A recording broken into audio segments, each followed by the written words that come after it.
Welcome back to the Mark and Nick's Excellent Film Podcast.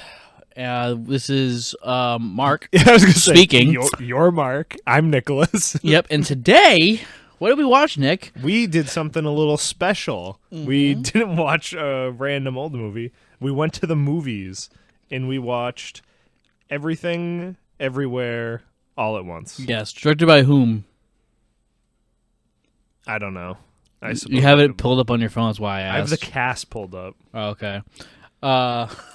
Shoot, where is this? We're going to be the first people on the planet who get killed for bad podcasting.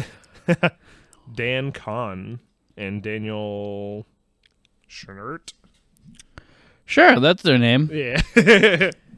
They did a good job. It was super cool. Very visually pleasing. Yeah, I was stimulated the entire time. I mean, Nick was kissing me the whole time we were at the movies. It was the dark room. We did get the back row. There were some children, which was interesting choice. Yeah, this movie had a lot of sex toys in it, which kind of came out of nowhere for me, but I was fine with it.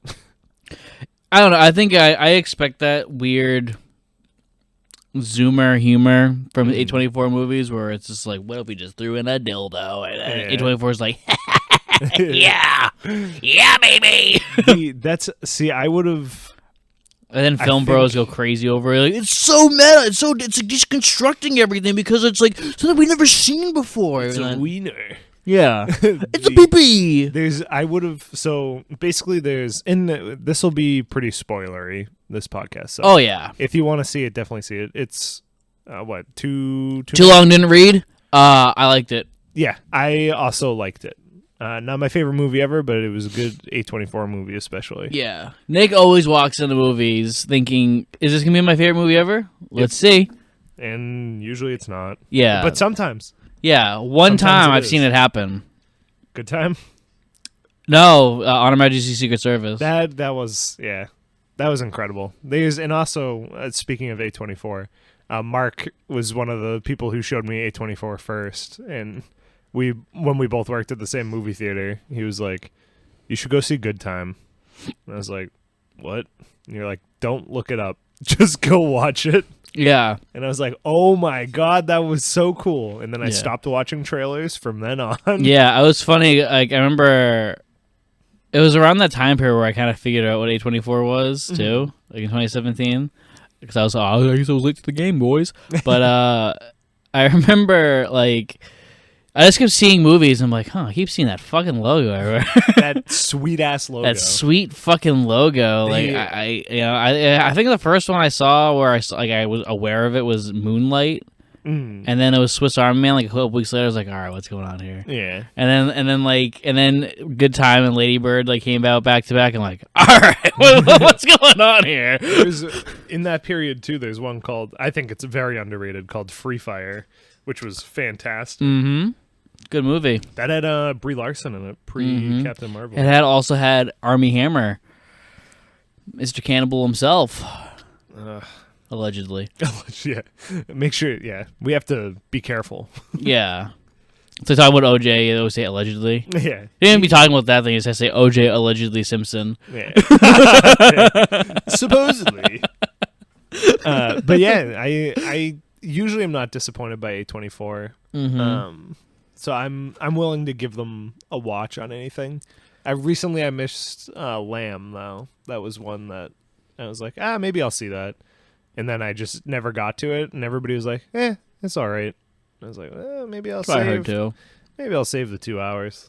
Yeah, it looked too A24. Yeah, there are times where I'm like, this looks too A24, and I'm right about it. I think they've been slipping lately. They might have be too into themselves a little bit. I think X was a big red flag. Yeah, X was, especially where they already have a second one being pumped out. And then they have this other movie coming out in like a month, or it's probably out by now. But there was this movie called Bodies, Bodies, Bodies, and I'm like, this just seems like X. There's another one called Men. I think is A24. that I'll probably watch, but I haven't seen anything about it yet. I haven't heard of that. Even heard of that. I don't think they started their ad campaign. I think I just was looking up A24 and it was on their list. Yeah, Or and maybe also, it's like, not even them. Actually, also like The Green Knight, which is a movie that I don't like, but I know Nick loves. Yeah, I love The Green Knight. That was I really like high fantasy stuff. Yeah. And I saw they were doing Arthurian tale, and I was like, ooh, this could be cool. Because I had read the like short story version of The Green Knight before, and I was like, that's a pretty cool story to tell. And I was like, and if they get The Green Knight to look cool, and I'll believe it, this could be awesome. And then it had a good cast and everything. The same people that get used a lot in A24 movies. I'm biased. I don't like that kind of movie. Yeah. Like they also did Macbeth like a couple months later. Spoiler alert, I did not like Macbeth. I didn't know that A24 did Macbeth. I've heard very like hit or miss for people watching that. I'll probably end up watching it at some point. Well, I'll get your review. Do you like Shakespeare? It's all right. Like, do you like Shakespearean talk? It's all right. You're not gonna like it. Yeah. So, do they subtitle it? No. So, funny story about actually Macbeth. I went to see Macbeth with two of my friends, Sam and Jacob. Jacob, one of the co-hosts of one of our other shows, 296, here on the same channel. So me and Sam both had read Shakespeare a lot when we were in teenagers, because when you want to write, it's what you have to do. You have to at least read it once or twice. And Jacob is not that guy. And so the movie starts going, and they go straight into Shakespeare talk. And I just look over, and Jacob's just like a blank wall. Oh, no. Like the words are hitting him. He's just like... And then I'm like, Jacob, do you know what's going on? He's like, no idea what the fuck's happening. So I had to translate. I'm like, all right, so like, you know how that long speech? Yeah, he just wants to be a king. Yeah, and he's going to go home and talk to his wife about killing Duncan. There was another movie. I can't remember what movie it was right now, but there was another one that it was similar to that, where I was like, they just do these. It's trying to be artful and like of the time, and it's like a sentence is a paragraph every time, and I'm like, what are you trying to tell me right now? Because it's going over me. Yeah. I want to watch The Last Duel, which is an A24, but that's the next like medieval fantasy. I've been putting that one off, even though I love Adam Driver, Matt Damon, and Ben Affleck. I have a love-hate relationship with Ridley Scott, and that I don't like most of his movies. Yeah. But I like 4 of them. Yeah, I'll watch anything Adam Driver's in. Yeah, like as you've probably heard a million times during the podcast, I have a like rainy day pile that rainy days come and I don't watch any of the movies, so I just have all these great movies that are waiting for me to watch them. And Marriage Story is one of the ones. It's such a good movie. Yeah. That and I think the two biggest ones that people are like, you gotta watch. It's Manchester by the Sea. Oh, I do. Marriage Story. Yeah. Manchester by the Sea is so good. It's got my boy Casey. I love Casey. Affleck. He's also one of the people who is in an A24 movie that I also don't like. Which one? Ghost Story. So when you said some A24 movies are too A24, Ghost Story always comes to mind. I appreciate the idea of it, and I want to eventually watch it, but I've just never had the drive to actually sit down and watch it. No. I gotta put in my time though. Yeah. But anyway, this movie's great, and it also brings us back to our roots somewhat. Got a bonding connection. Oh, yeah. It do. It has Michelle Wong or Young. Yeah, it's Yeoh. Yeah. But what you said? Never say never again. No, Tomorrow Never Dies. I would have got there eventually. Yeah, she's Wei Ling. It's pretty cool. Yeah, right. This is better than Tomorrow Never Dies. I think by a lot. But yeah, by a lot. I mean, I love Tomorrow Never Dies. I know Nick hates it because he's a big old baby, but Mark gets the nostalgia pass, and I'm wrong. I'm not even that nostalgic for that one. The one that I'm nostalgic for that everyone hates is The World's Not Enough, and you like that one. So Yeah. I don't get why people don't like that so one. I'm ahead of the curve. Yeah, it's like, hey, it's Skyfall. Yeah, it's Skyfall, but it's not 3 fucking hours, and it actually makes sense. Yeah, this movie is I think it's an all right length for it. There's some things that I guess could have been shorter, but Yeah, like it's 2:19. I think it probably could have been like 2. yeah. So this movie, right off the bat, I kind of hated it at first. Mm-hmm.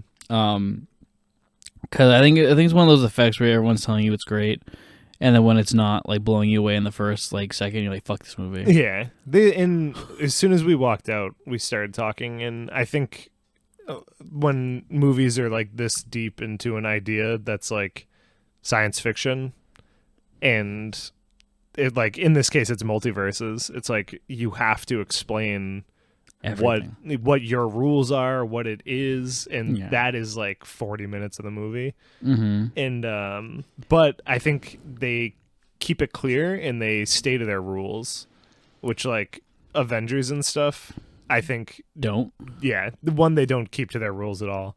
But I think they get kind of passes because they've already explained it 2 or 3 times.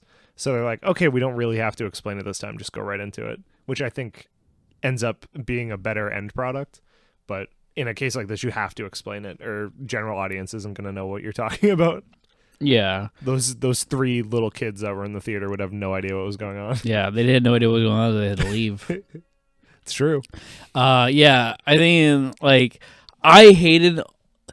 So like I liked the first couple of things. I liked the setup. I liked Michelle doing her shit. I liked the laundromat thing. I liked the idea that we're doing the daughter, family squabble thing with Joy. First generation immigrants. I love what's going on with the idea that they're getting audited and the dad's coming and there's also gonna be a party. I also like the ideas of like, I love the husband. Oh my god, he's so good. Yeah, coming out of retirement. He was an actor in the 80s. He did some low budget indie films like Indiana Jones, Temple of Doom, and The Goonies. And is he in Gremlins too? Is he at the beginning of that? He could be. I think he might be the shop owner. No, he's the kid. In Gremlins? No, in Goonies and Temple of Doom. He's the little kid. Okay. He's like the little boy. Oh wait, are we talking about the husband? Yeah. Dude, I thought we were talking about James Hong. Oh no. Is James Hong in Goonies? I don't know. I just believe you when you say things, even if I'm misremembering. Okay. He's great. Yeah, I think him and Michelle are the highlights of the film. So also Jamie Lee fucking Curtis. He's not in Gremlins. He's in Big Trouble in Little China. I was like, I remember him in like traditional like Japanese silk clothing garb, and or stuff. Chinese garb, yeah. So that makes sense. Yeah. You're talking about Jamie Lee. Jamie Lee is a scene stealer in this movie. It's pretty funny. I was a little worried coming off of the new Halloween movies because I didn't think she was great in them. I thought she was all right in the first one, and then the second one I was like, why are you just here because you're the Halloween girl? Because you don't do anything with the story. Probably paid her like $1 billion. Yeah, I mean, I'm sure her name being on it helped market it a ton. And so I was a little worried, but I think she did all right. It was. I think Jamie Lee is usually good in most things. I haven't seen her in a ton. Was she in, like Princess Diaries or something?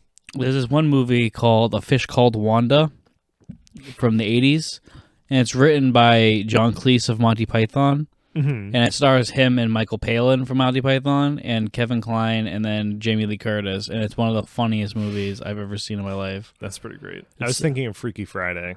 Freaky Friday's dude. Yeah. I watched that last year again, and that movie's awesome.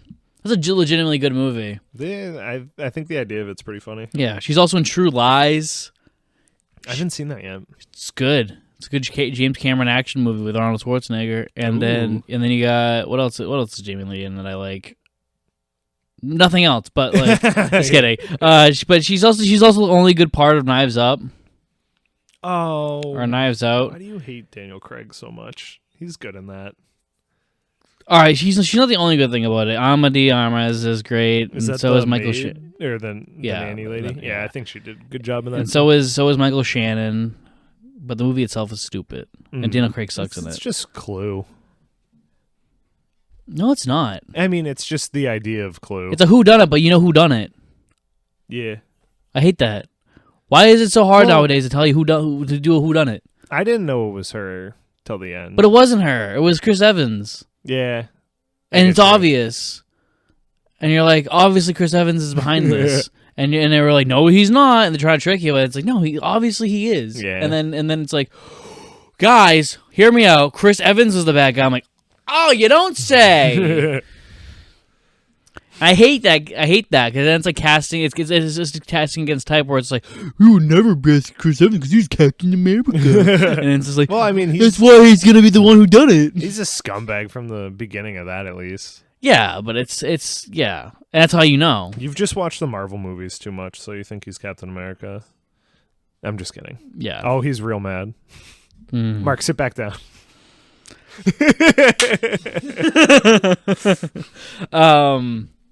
This could be the longest into a podcast that we've barely talked about. Well, it's because we don't have the movie playing on in the background. Yeah, we're not. That's why we don't go to the movies. Yeah, we end up just talking about other movies half the time.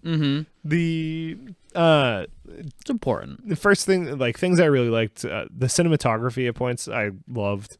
A lot of the montage scenes, it'll be like full frame of a character's face, and it'll show them like what do you think, like 3 frames, and then it'll switch to a different like universe. And there was a point where it did it for like 40 seconds, and it was like strobe lighting, but it looked really cool. Yeah, I loved it. I like her. I love the idea of, or like the idea that this Evelyn, who's our main character, is the lowest possible Evelyn. They're like everything wrong. There's no other Evelyn who has made every poor decision that you have done. Which I think at the same time is like kind of like this Impossible. weird. No, I just think it has this weird Hollywood classism thing where they're like, yeah, she's miserable because she works at a laundromat. Oh, that's a good point. And she may have the love of her life with her, but like, she could have been a movie star. Yeah, and he wants to divorce her. Yeah. Ooh. And it's just like, I could see that. And I'm like, that's classic Hollywood bullshit right there, where it's just like, yeah, you normies who aren't making movies, you fucking suck. Yeah. I'm really interested. Like, one of the things that is tough with multiverse movies is literally everything possible can happen. And I was like, so at least half of them, they got to be a loving family and the daughter's happy. So like, what? Yeah. And it ends up the daughter's like this big baddie. It's also that. Also, I want to point out before I go any further that I know that's probably not the director's intention. I'm just saying that that's how the film comes off. And I think it's a subconscious thing. Oh, yeah. That, they're not thinking that that's what people are going to get from it. But people who don't live in Hollywood, that's what they're probably going to get from it.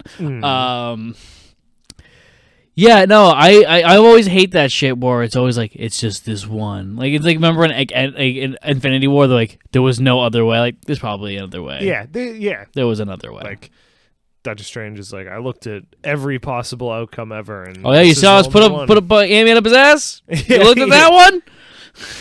Yeah, and that's the problem with multiverse movies, that I have trouble suspending disbelief, and I'm like, you're already pushing it so far. Yeah. And it just makes everything irrelevant. Yeah.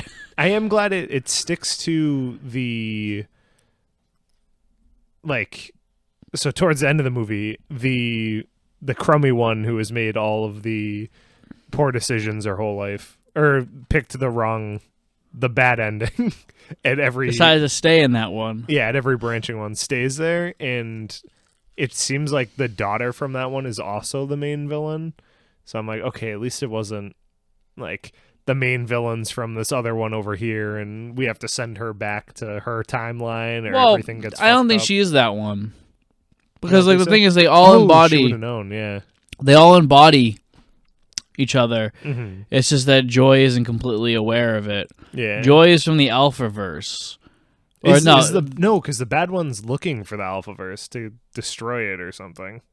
No, she's from the Alphaverse. No, because that's what the father in the Alphaverse says, is that he says that in their universe, the Evelyn of that universe was pushed their daughter so hard that's what happened, and then she created all this mess. Because there's a line where her dad. Hold on, let me just get his name. I think it's Hong. James Hong. Yeah, Hong is like, I will do anything to save my Alpha verse from her. Mm-hmm. Like, didn't she already fuck all of it up? Yeah. I did really love the scene where he was like, "You have to kill Joy." I did, yeah. Like, no. Yeah. I also like the whole, like the little subplot with the daughter being gay. Mm-hmm. You know, I don't believe though that the daughter would have that strong a reaction when she's like, "This is her friend, her friend Becky." Yeah. I'm thinking like in that moment, I think the daughter would kind of get it, and it's just like maybe they're gonna they need to talk about that more, and then they can talk about it at the party and see if we can do it there. Yeah. But the idea that was the moment, that was the straw that broke the camel's back, like. Yeah. I think we just didn't have enough of like a thing beforehand. Yeah. Or even like a timeline of how long this has been happening. Yeah. How long Becky's even been in the picture. She doesn't look that old. Yeah. Oh, they should have talked to like... Could have been like her and Becky's like anniversary or some shit. Or like, me and Becky have been together for 6 years. Why can't you accept it yet? Yeah. And just like something like that. Yeah. Because she does throw him off. Also, Joy gets in that car like it's hers. And then later on, at the end of the movie, they go, Becky's. "Thanks for the ride, Becky." It could be both of theirs. Oh, that's true. Yeah, but then why couldn't she just drive it? No parking at the IRS. Probably because Becky needed the car to go to work or something. They should have got another car. I agree. But I don't think it makes any sense. Yeah, it's like little things like that. But you're working in a budget. Like, why rent two cars when you can just get one? This is like, I can't imagine how much they spent on visuals. In all of the multiverse stuff, I think all of them had great set design. The costumes looked great. Mm-hmm. I think everything was different enough that you could like tell easily you were in a different place. Oh yeah, because they all had different cinematic styles. Mm-hmm. One thing that I'm probably a controversial opinion. I don't know. I haven't really read the room on this movie yet, but I did not like Alpha Wang. Oh, really? I thought all the Alpha... I loved them at first. Mm-hmm. And then as it kept going, I was like, I hate this. Yeah, so I didn't really think about that much, but yeah. I think once... No, I guess you kind of have to give him a sign-off or something. Yeah. I think once the regular version of him understands, just keep him. Like, why have another version of him? Well, I like the idea that they had the send-off. It's just like there's just like so many points. It's like the thing of like... The idea that Evelyn keeps asking questions and Wayne just keeps not answering them, and I'm just like, just answer, because all it is getting... Because like, that's where the movie was getting annoying, is like Evelyn keep being like, what do you mean? What is this? What is this? What is this? I'm like, just fucking stop and explain it real quick so we can fucking stop hearing this and we can enjoy the action sequence. Yeah. Because other than that, it's just the action sequence with her being like, what? How? Who? Huh? He? Huh? Who? What? And I'm like, no, just fucking explain it. I just remembered too. One of the things that I thought was very interesting about them switching between their dimension stuff is they had to do something weird to put it to like the edge of their universe to get into other ones. And there was one that was like some of the like most cringe I've had from the paper cut one. I was like squirming in my seat. I was like, this is like a horror movie. He's giving himself paper cuts in the webs of his fingers. I think I'm so desensitized to that from watching Jackass. And I've seen Steve-O do it to his mouth. Yeah, thank you. And I'm like, yeah. And it's funny because he's like, I can't give myself a paper cut. It's one of those things that has to happen on accident. And he's like swiping a credit card between his fingers. That's so not true either. Yeah. I was like... Because me and my friends, when we were dumb teenagers, used to give each other paper cuts as like a joke. Gross. But it was great. Yeah. And all of the weird ones, I was like, this is phenomenal. This is such a creative way to get like the butt plug. to get your actors to do weird stuff. Guy jumps over a cubicle to land his ass butthole first into a butt plug. Just slam no it lube. down. It was so The idea good. that guy's fighting after that is unrealistic. And That guy just got ripped to shreds. especially with it still hanging too. I was surprised that they didn't just have nudity there. Like they have him censored, which I thought was a weird choice. Probably an R thing. Yeah, I'm assuming that it was to pull the grade low. Actually, There's a lot of rules. Yeah, you look it up the rating, but I mean, there's a lot of rules about showing dong in movies. yeah, it's sexist. The Jackass guys have talked about it. They're like, yeah, you can show a dick, but it can't be anywhere close to hard. It cannot even be getting stiff. It needs to be completely flaccid the entire time. That's interesting. Yeah, that's sad. and because then it becomes pornographic. R, so maybe it was going to be X. NC. I think they should have. Is NC-17? That's above R, right? Yeah, which is weird because you can't be 18 to see. Yeah. Oh, NC-17 means No you can't children. you can't bring. So with an R movie, you can bring a Yeah, teenager to that's see it true. Yeah. if you're an adult, but NC-17 means no. Hard no, yeah. It's a hard. Yeah, you cannot do that. God, you'd lose so many ticket sales. You know. In their defense, they would have lost about half of our theater. Yeah, I mean, I think I like the balls of when a filmmaker is willing to do that. Like I remember, like George A. Romero did that with his movies, the Dead trilogy, where they wanted to. They're like, yeah, you released Dawn of the Dead. You got to cut this out for an R rating, and he's like, I'm just not gonna do that. I'm just gonna release it. Yeah. Just gonna let people see it. Fuck it. Yeah. And they're like, you can't do that. He's like, I actually can do that. I'm gonna send it out, and people will go watch it. And then they I'm did. not making a sales product. I'm making art. Yeah, and then it made shit tons of money, and he was like, "I was right. Yeah. Well, what do you You know, I'm not seeing any of it because I've held legal fees, but I made it. I did it." And then what was that? There was a movie recently that we saw it together that had a lot of dong in it, and one had elephantitis. Oh, Zola. Yeah, Zola. I think that had good use of Dong. I don't think there was any female nudity though. None. Yeah. This one didn't have any either, did it? Twist. It had a blurred bar, but unless there's something weird in one of the flash scenes, Yeah. there is none.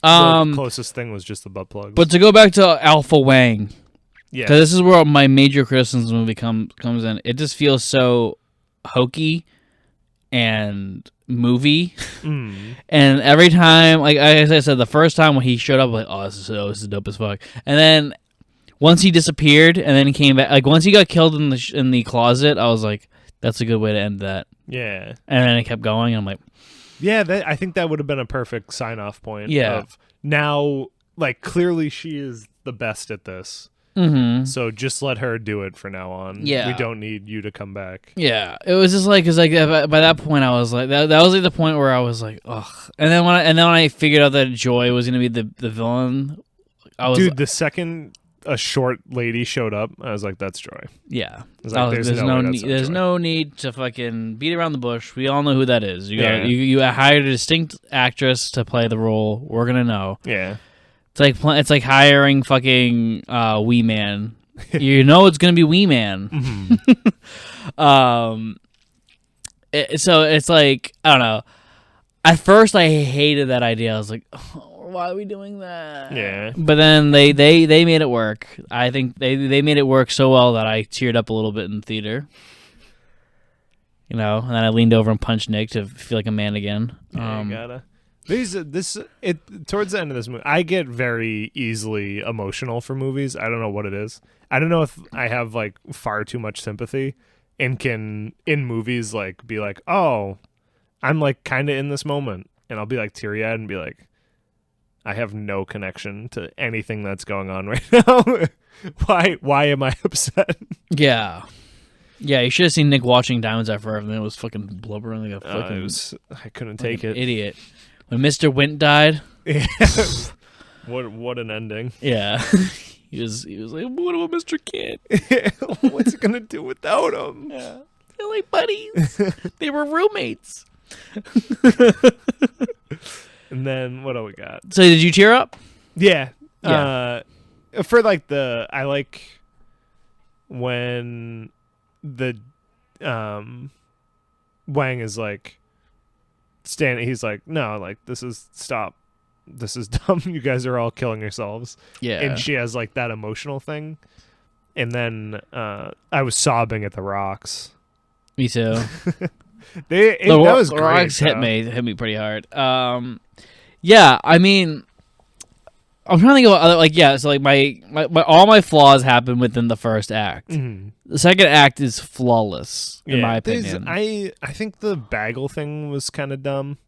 I was like, the bagels? Yeah. That's still I still count that as part of the first. Okay, and it just carries through. I was like, I tried to put everything on this bagel and it became a black hole. Yeah, that's the multiverse. That's that stupid A24 zoomer humor where it's just like, isn't it random XD? That was it definitely gave me that kind of vibe of I'm so random. Yeah. But like who cares? Is she a scientist that made a black hole? That's like just as dumb. So I'll take it. I like once that stuff happens, like once Joy and Evelyn begin battling a lot more before they come to an understanding the first time, that's when I think the movie like starts to pick up again. When we get rid of all the stupid bullshit. I love the weird Evelyn timelines, like the Raccoon Atootie one. Yeah, that one was so random, and I was like, this is great. She misremembers the movie Ratatouille so that it's a raccoon instead of a rat. And you don't think anything of it. You think that's a stupid gag. Yeah. And then it's not even the the gag comes back in one of the multiverses. She works at a hibachi place, and there is a very good person at hibachi there, and in probably like 20 minutes later or something, they go back to that multiverse, and she goes in the kitchen and it's a raccoon on the guy's head controlling him. And I was like, this is great. And it's not like perfect CGI. It looks like a little animatronic. And I love the fact that it talks. Yeah. It's not like Ratatouille where the rat like doesn't really talk. Well, he talks, but he doesn't talk to Remy. Or what is it? I don't know. I think it is Remy. No, Remy the rat. Is it Luigi? Probably. Yeah, whatever. Yeah. Linguini. You know, the guy. Linguini, that is it. It is that Linguini. Yeah, I think he's just like, she can't be trusted. You gotta kill her. He's like, we don't have to kill her, and then the raccoon controlling him grabs a knife and starts swinging at her. That's one of the things that I think is funny because we're supposed to feel bad when the raccoon is being taken away. And I'm like, raccoon to try having her killed. Yeah, I think that those ones were like perfect comedic relief. Yeah, I know. I hate to say it that I did feel when I saw the raccoon being taken away. I was like, fuck. I was like, damn, she's kind of a bitch. Yeah, because there's a part where she. But I'm also gives up on everything. Yeah, but I'm like, he did try to kill her. Yeah, and it's so good. Like, what is your? I also like the like she's like, she's like, Mom, are you thinking of Ratatouille? And Wayne's like, Ratatouille, I love that movie. Yeah, he has so many good little scenes like that. Yeah. Like I love after the first like big fight breaks out, and Alpha's like, yeah, you're not it. I had a guy, you're not the guy. Yeah, you're not even capable of being that guy. I had a guy, now I don't. You are not the guy. And then he comes up, the regular him comes up, and he's like, where are we? What's going on? I was like, that was nice. I liked that. Yeah. He had a lot of good, like, fish out of water stuff. Yeah. I don't know what... yeah, keep going. The fanny pack fight was really cool, though. That was really cool. Yeah, that was the best. That was the peak of Alpha Wang. Mm-hmm. Yeah, and he should have died shortly after that. Yeah. I wonder if they recut now. I think it was meant to be. He's in that long. So I don't know what. So going back to the Ratatouille thing, I don't know what's been happening lately, but Ratatouille keeps getting brought up in media. Resurgence. Yeah, well, it's because Disney owns everything now. It's not even that good a movie. Yeah, it's not even. I wouldn't even say it's a good movie. I think it's all right. I think it's one of the more original ideas Disney has had. I think it has a fatal flaw. The rat talks. But he doesn't talk to the people. Doesn't matter. The rat talking makes it too Disney for me. I think if it was silent, it would be like half the movie wouldn't make sense. Oh, like WALL-E? Well, I haven't seen WALL-E actually. That's another rainy day pile. I know I'm gonna love WALL-E. Yeah, like how cool would that be? Where it's like the Just audience mice talking to each other. Well, you have the squeaking, and then you go back to the human characters, and then they can't communicate legitimately. Or you don't have Remy like trying to speak, like him saying, like we're hearing Patton Oswalt's annoying ass voice, and then we have Linguini being, I don't know what you're saying, but we're knowing what he's trying to say. But instead, he has like he pulls her hair. And that's how they communicate. They communicate through food. Yeah, and it's better. I don't know, because there's the first like 15 to 20 minutes is the rats talking to each other about why Remy's into food. Yeah, you could do that visually. Up made us fucking fall in love with a couple and cry over someone who was on screen for 4 minutes. Yeah, that talk about me being a big baby for movies. Damn. Yeah, dude, like they could have done it and it would have been better because like that's proof. Yeah, we should have them redo it. Yeah. Or let's just... Brad Bird, get your shit together. Yeah. Because clearly I know better than you. I'm speaking into a microphone. What are you doing? Making millions of dollars making films? You fool. You fool. Yeah. Yeah. That could have been great. Yeah. But anyway. I'd watch it. Back to this movie. It's also great. I did think a lot of the Joy's problems were just so petty, but I guess that makes sense because she's a teenager. And I get the like 21-year-old vibe from her. I don't get teenager. Well, yeah, but I think nowadays 21-year-old people are teenagers now. I hate films. I just cast kids. What happened? Why can't we cast kids anymore? Yeah, Nick watches Over the Edge last week, and he's just like, "This is what it should be." Man, I'm like, just make the kids smoke. they can let them drink beer. Let them shoot some guns. Let them fucking go wild. Yeah, they can clearly do fine. Let them blow up a school. I don't know. Every movie lately, I'm always like, why? I don't know if it's because I'm older. Like, because I remember watching High School Musical when I was a kid and being like, those are high school kids. And I grew up and I'm like, what the fuck? It's like, why are you casting old people to be kids? Stop. Yeah. So maybe it's just kids are dumb. No, it's labor laws. That makes sense. And Nick, you should know that because we witnessed it firsthand. Yeah. Well, I feel like film should get a loophole like they do with overtime. Yeah. No, I don't even think the overtime loophole is very good. As someone who's never directed a movie that went overtime, I don't think it should. I don't think it's necessary. Define. We're 40-hour weeks. We've done way more than that. Yeah, but I never did. Yeah. Nothing that I've ever been in charge of had to. Mark shoots like 3-day films and is like, man, we've never gone to 40 hours. I've also never hit. I never went past 12 either. I've only gone past 12 once. Well, twice officially. Yeah.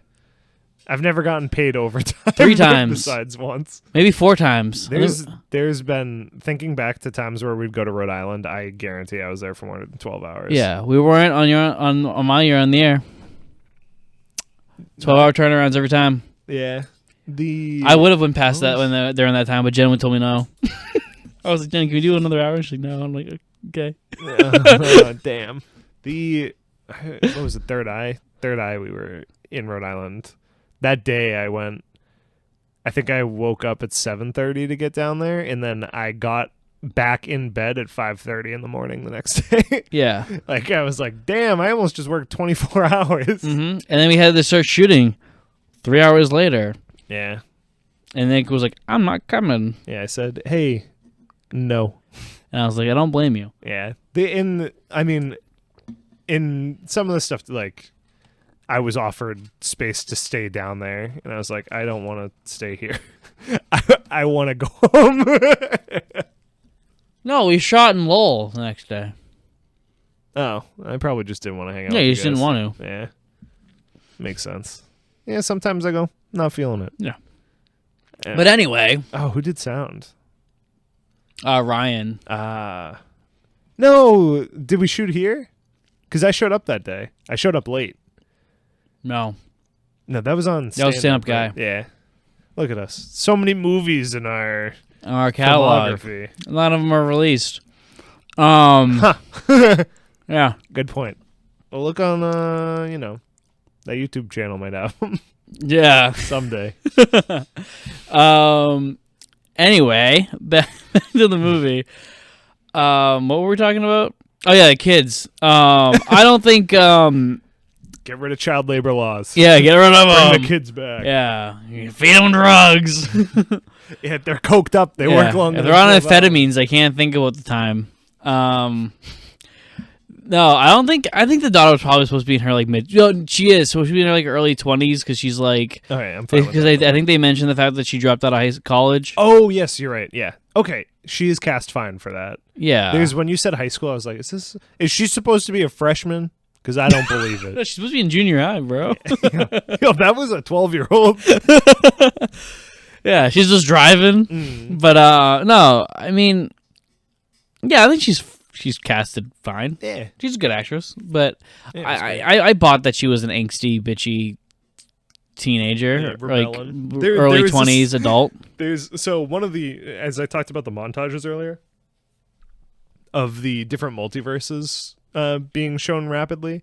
In the earlier times, she sees like we said, their timelines, there's major forks where stuff changes, and we get to see flashbacks of all of that, and it looked awesome. They have them first meeting each other, and then they have the birth of the daughter, and there's one scene where the daughter is an angsty goth high schooler, and she's like, I hate you, Mom, and slams a door, and I was like, that was beautiful.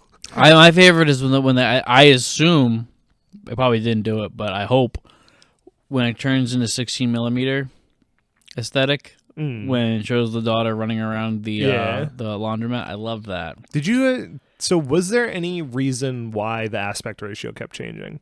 Because it went from wide to full 4 times. A24. Oh, okay.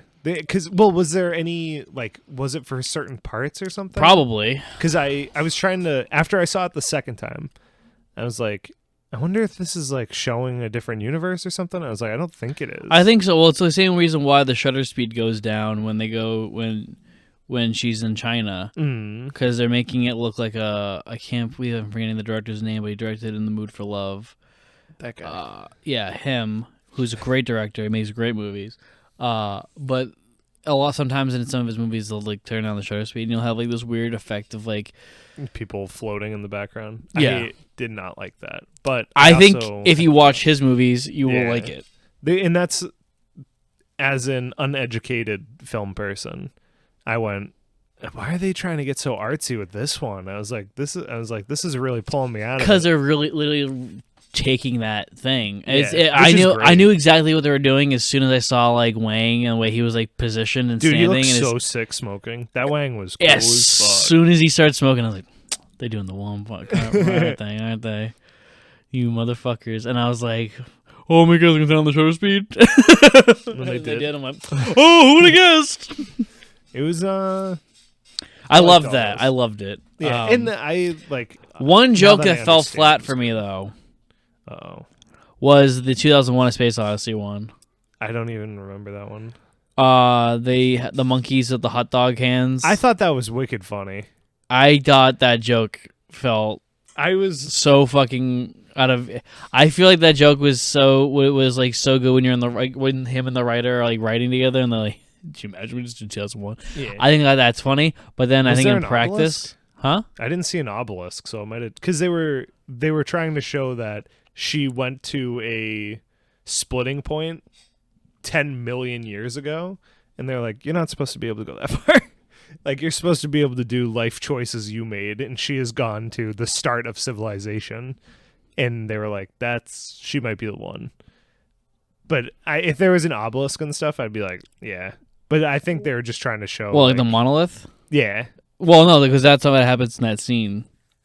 In the scene that they're referring to. Well, I mean that scene is like a real thing that happened in evolution. Well, yeah, I know, but like it's shot exactly like it. No, it's not. Yeah, it is. Well, yeah, it is. No, it's not. It's not 15 minutes long. Do you want to know? Well, that's not the scene. The one where they're. Oh, I'm thinking of when they're finding the monolith. And it's doing the scene when.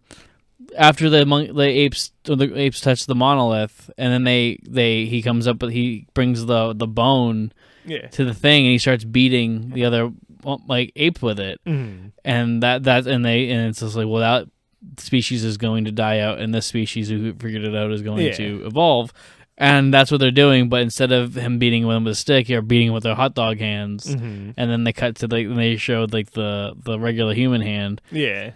I think the joke falls flat. I think the pure seeing of the hot dog hands is funny enough. I don't think you need the 2001 gag. Yeah. See, I didn't read into it as a 2001 gag at all, and I thought it was fine. I just went, oh, cool, they're showing how far back she went. Well, because everything's a gag on another movie. I missed literally all of them. Yeah. What other two were there? Like, are those the only two? The ones I can think of off the top of my head, but I know that. I mean, it was probably full of references. My friend Sam said that like everything is a reference, so I agree with him probably. Oh, yeah, I'll watch a YouTube video where they point it out. A 40-minute, little. I mean, Ratatouille. Oh yeah, that's a good point. Yeah. I wonder if every one is a reference to a different movie. Yeah, I mean, they even did like kung fu movies. That one I was like, that felt generic enough. It was also both shot exactly like Kill Bill. That's interesting. I thought they were going for like Jackie Chan style. Yeah. But I haven't seen enough of his movies to know. Yeah, it had kind of I can see that. And then I just had another one in my head. Oh, the music one where she's singing. I can't think of what that would be. I can't think of what that is, but I visually have seen that. Yeah, it looked good. Yeah. It's just her in the middle of a stage, but yeah. But anyway, that was like the one joke that I was like, this falls flat. But I liked the rest of the hot dog hand stuff. I liked that in that universe. That's so funny because I got bored of it once it was like they're in a relationship, and like I thought the feet piano was a perfect like, okay, they're good with their feet, but then they were like pushing hair back with feet and stuff, and I was like, I get it. Yeah. I liked it. I liked the images of like Jamie Lee and like breaking up. Yeah, them breaking up with these hot dog hands. Yeah, it was. I did like I also liked the shot of like Evelyn wiping away Jamie Lee's tear with their fucking toe. Yeah, or do I like that more than the piano? I think I'm fine with both of them. I think the tear wipe is funnier because I did not expect it. I thought they were just gonna go with the piano and that was it. But then like you just slowly see the foot come into frame. Yeah. I feel like they went to that spot too much for me.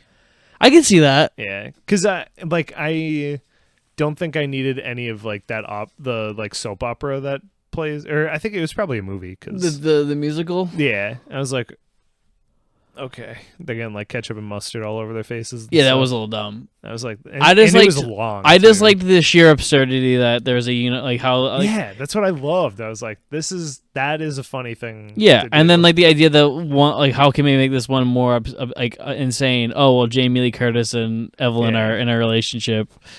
I wish. So it's really weird because there's a time where Alpha says, "Say you love her." Like, that is absurd enough that it'll spread off. And I was like, oh, that she should have gone to the hot dog one then, because they're in love in that one. And I was like, that would have been a funny little miss. But they obviously she needed a better ability to fight her. Yeah. I was like, I feel like those ideas could have been merged. But, well, I think that's what it was setting up, was that they don't know why, because they're giving her they're like, how can we hack it in? Because they're like, tell her that she loves her. Yeah. And they don't understand that it's actually going to connect. I think the thing is like the ridiculous thing has something to do with what you get. Yeah. It's really it's so. I kind of want to watch. I don't want to watch the whole movie again. Like, I would like to skip, like, once it's on HBO or something, skip around in it. Yeah. I don't think I'm ready to spend that much time there again. I'd watch it again, not now, but like in a year or two, I'd watch it again. You know, you're on a date. You know, I'd watch it again. Yeah. That might not be the best date movie, but I think it might be. It's an uplifting movie about love. Yeah. It's got a lot of dildo jokes and stuff, though. Maybe not first date, but Nick's very conservative. You don't know that about him, but he's very much like we're gonna get dinner and watch Lady and the Tramp.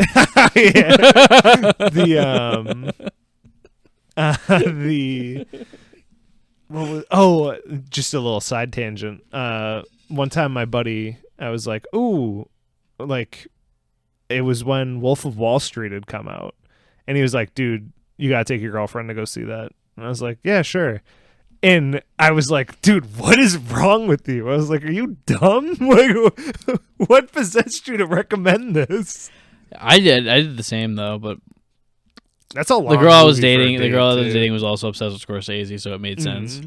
Want to hear a funny one? Like a first date that was like I totally missed the mark on for seeing a movie. Yeah. So you know I don't watch trailers unless it's forced on to me at a movie. I will not watch a trailer. But I kept hearing good things about Midsummer. And there was this girl she was like, hey, let's go see a movie, blah blah blah, and I was like, okay, what's good? I'm like, date movie, horror movie's always good. And then I proceeded to not get a second date because it's a movie about how much men are scumbags, and I'm like, fair enough. And you're like, just keeps getting worse. It was like as soon as the movie started, I was like, fuck. And it's a long one too. You're giving me a look like you need to tell me something. No, Okay. I haven't watched it yet, and I still fight with myself on whether I should watch it. So I'm don't worry, I'm not gonna spoil it. Oh no, I already I know everything in the story. Okay. I'm just like, ugh. Mm-hmm. Do I, knowing all of the plot points? It's one of those things where, like, if I don't really want to watch a movie, sometimes I'll just watch a video essay on it, like what we found out a lot of people did with Bonding with Bond. It's like, I don't really have the full want to watch this, so I'm just going to listen to somebody talk about it. Mm-hmm. And I did that with Hereditary, and not Hereditary. Hereditary is fantastic. In Midsummer is the one I haven't watched, and because I love Hereditary so much, I'm like, just watch Midsummer. I think it's way better than Hereditary. But Hereditary is probably one of my favorite spooky movies. yeah. We have to do the rating stuff too. Don't forget. Okay. One last thing before we do the rating stuff. The scene of Wang, like Evelyn realizing how much she loves Wang, I think is one of the most beautifully written and shot and edited and acted scenes of true love in cinema. And the moment toward the end when she goes back to her shitty life at a laundromat and she's just seeing Wang cleaning up the bullshit that she caused. And he's not even upset about it. You know, she just signed divorce papers for him and threw it in his face. She just, she caused a big scene, and you know what? He's still singing because he loves her. And she just gives him a hug, and he hugs her right back, and they're in love, and it's just like, that's beautiful. That's fucking cinema. Yeah, it was really good. I believed all of it too. Yeah, power of love beats all. They did a good job building up their how rough it's been the past years for them. Mm-hmm. So it felt really good when they overcame it. Mm-hmm. All right, rating time. Yeah. So story 4. Yeah, I'm thinking 4 also. And I don't think it's their fault. for one of the big problems I have, which is them taking so long to explain the multiverse stuff. Because I do think it's kind of required. Yeah, because if they didn't, Nick would be like, I think this is bullshit. Didn't really explain it enough. See, there have been movies where I've watched and I'm like, oh, they didn't explain it. That's pretty good. And then, but they'll have like some bullshit rule that they don't explain, and I'm like, God damn it! Like, what is going on? Yeah. Yeah, that's the major problem. And then I think, like some of the parts felt a little long, and then the problem with Alpha, where it was like, but so much of it was good that I'm like, it's totally up there. Like, I'd feel bad giving it like a 3 or something. So I think 4 is the appropriate landing spot. Directing. 5. I always have the hardest time with directing. But I usually just side with Mark. Actually, I'm going to give it a 4.5. Yeah, me too. Did you have any specific problem with it? Yeah. Alpha Wing. I think we spent too much time there. I think we could have done all that in a different way. Yeah. And it's interesting because they got so many of the other things with and also other characters so perfect. Yeah, and it's also like there's a couple of gags like I pointed out that I didn't like. And that's more what I'm faulting the directing on. Yeah. Acting. 5. Yeah, I think everybody in this was. Michelle deserves an Oscar. And she did a good I don't job. remember the name of the man who plays Wei Wing, but he deserves an Academy Award nomination. Ki-Hu Wan? Yeah, he deserves a Oscar nomination. And I probably butchered that, unfortunately. I'm terrible with names.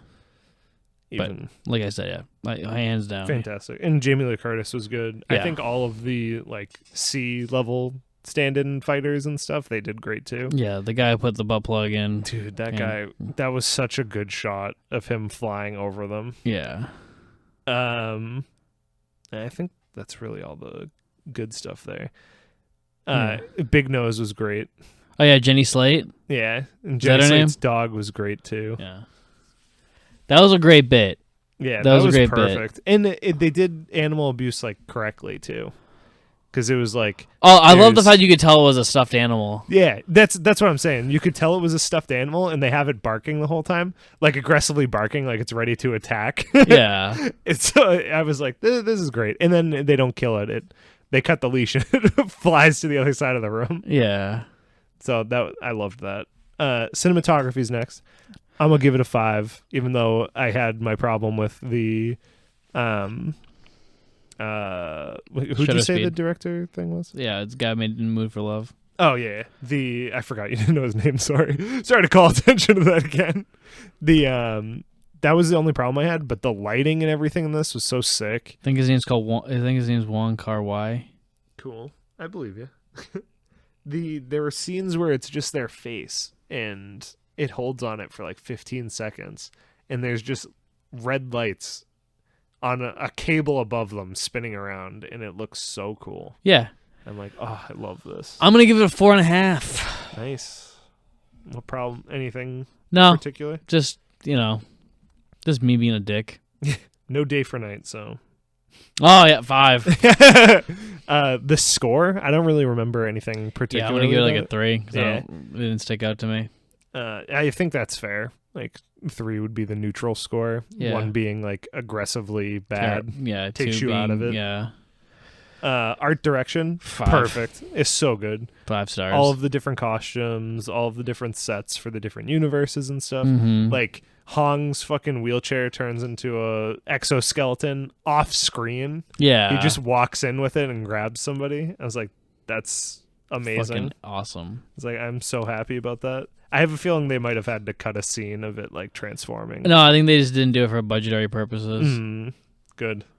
And then editing. 5, because... Yeah, it was great. I think seamless. Yeah, all of the stuff where it's, like, seizure-inducing was... incredible. Worth it. Yeah. And I have the hardest time with directing and editing for ratings, but I think this is an easy one for editing. Yeah. I think I have a hard time when it's bad, being like, I think this was bad. Yeah, Like, this was good. we need. It's because I think it's because we don't watch that many movies of bad editing. Yeah. With the exception of James Bond films. Yeah. Because then there's a lot of that, but this movie was clean. yeah, I should make a list of badly edited movies and just let you watch them and see Yeah. how. Oh, that sounds wonderful. Yeah. I guess it's research, and then standout performance is, of course, I think the husband. Wang is 100% the standout performance. If he's too high on like the thing of like a star, like he's like it's starring him because he's like the main character, main character. Then Jamie Lee Curtis is the standout performance. Yeah, she does great. Her part's super funny.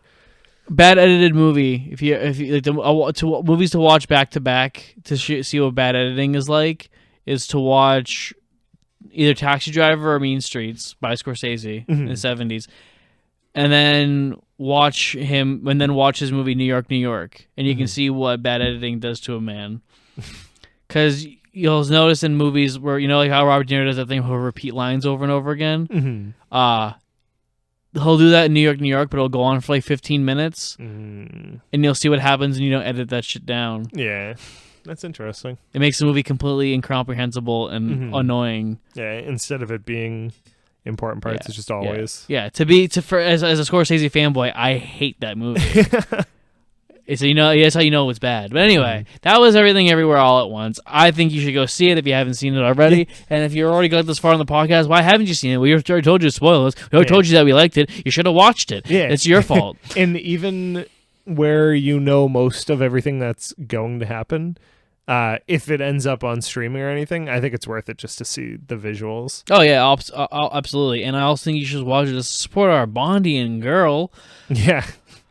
You gotta always support the Bond crew. True. There's no other reason why we would watch The Hill. Well, because Sean Connery was in it. It was a great movie. Support our boy. Hey, it was LeMay. It's also LeMay, but you gotta go to the boy. Yeah. Why do you think we picked LeMay? Because of the boy was gonna be in his movies. Because of the book. Well, because also he's in 5 Sidney LeMay movies. I still have to finish that book. Yeah, you also need to watch The Untouchables. I do. Yes. I did. I watched The Network. That one was pretty good. Mm-hmm. Definitely my least favorite so far, but pretty good. Eventually, we'll watch The Untouchables. Me and you have to watch the movie where Sean Connery won an Oscar for. Yeah. Together. Yeah. Anyway, thank you all for listening as always. Be sure to leave a review here on Spotify for us if you like the show. And if you didn't like the show, also leave a review. We like to hear negative criticism and then, get depressed about it. Yeah, just remember my feelings get hurt easy. Yeah, just remember, just know that I will cry. We'll see you next week. We're going to be watching The Secret Life of Walter Mitty. Yeah. All right, bye everybody. Have a good night. Bye.